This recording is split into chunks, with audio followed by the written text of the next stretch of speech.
تمام ائمه ما مهربانند، اما به این آقا گفتن امام الرؤوف.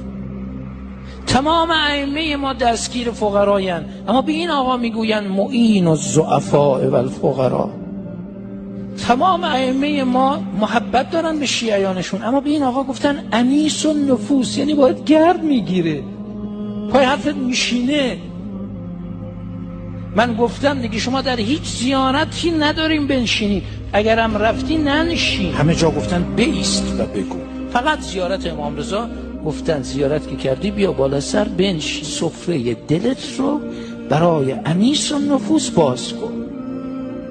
گوش میده بهه، میگی مریض دارم گوش میده، حاجت دارم گوش میده، گرفتارم گوش میده، بیچارم گوش میده، نفسمو موندم چیکار کنم گوش میده، هر چی بگی گوش میده.